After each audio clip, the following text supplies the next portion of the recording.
Hello, dear students. The only thing which I like is that all my students should always smile. And for that, we have introduced a very short overview of the entire chapter. But that's not all. We will give you study notes, comprehensive, detailed analysis of the chapters as per the ICSE curriculum. Yes, there would be mock test. We will cover everything. And yes, when you fall in love, the learning becomes magical. We definitely know how to create the magic and just get ready for the magic. I love you all. Bajrang Kumar Garg, founder, Gen Z EdTech. Keep smiling. So let's get into this. How can a tiny, almost invisible speck on a piece of paper end up revealing one of the biggest ideas there is about consciousness and empathy? Well, in this explainer, we're going to unpack a short poem that takes us on this huge philosophical journey, and it all gets kicked off by one single tiny encounter. Our story starts right here with something so small it's basically invisible. The scene is super simple, the subject is microscopic. And this one line, it just immediately sets the scale for us, right? We're about to see something really profound happen in a place we'd normally just completely overlook. Okay, so let's set the stage for this whole thing. It all begins with a writer, a blank page, and a moment of just kind of staring off into space that very quickly turns into something a whole lot more. I want you to picture this. You've got this massive, empty landscape of white paper.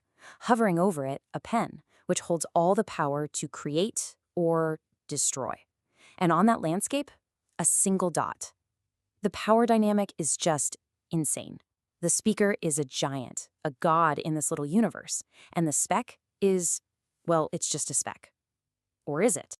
So the first instinct is to just dismiss it. It's just a piece of dust, right? Something inanimate.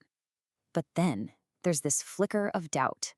The speaker starts to notice this speck isn't just moving randomly. There's something deliberate about it, something that says it's not just being pushed around by a puff of air. And this is the question that changes absolutely everything. It's the spark. It's the moment the speaker goes from just passively looking to being an active investigator. What if this dot isn't just an object, but a subject? What if it has its own wants, its own intentions, a will? This one question just flips the whole narrative on its head. All right, let's move into the next phase and see how this all builds. Because with this new question buzzing around, the speaker isn't looking at a speck anymore. Nope, they're on the hunt for evidence, for signs of an actual intelligence at work. And the evidence starts rolling in fast. The mite doesn't just move around, it pauses, almost like it's suspicious of that giant pen hanging over it. Then it races, like it's in a total panic. It stops to check out the wet ink, to smell it, and then it falters, as if it's not sure what to do next. What's so amazing here is that these aren't just random movements, they're reactions. Every single one suggests a choice is being made. And all of that leads to this really powerful conclusion. It's a total aha moment. The data's in, the hypothesis is confirmed.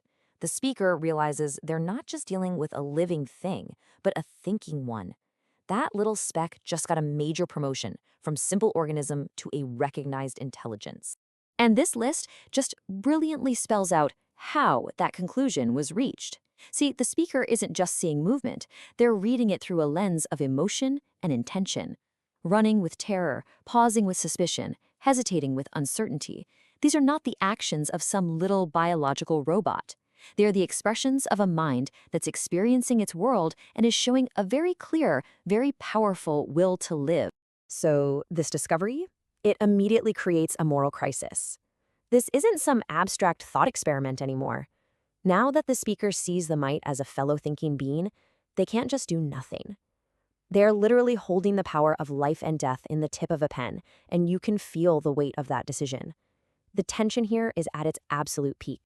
And then we get this absolutely gut-wrenching moment. After all the running and the pausing and the struggling, the mite just stops. It cowers.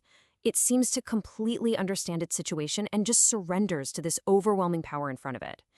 And for the speaker, this isn't just surrender, it's a form of communication. That act of acceptance might be the most profound proof of its mind yet. It recognizes it's powerless and is waiting for a judgment from its God. I mean, how do you even respond to that? Right in the middle of all this life or death drama, the speaker takes a quick detour into philosophy, They make this really important distinction. They reject what they call collectivistic love, that abstract, impersonal kind of affection for a group. What they're feeling right now is something totally different.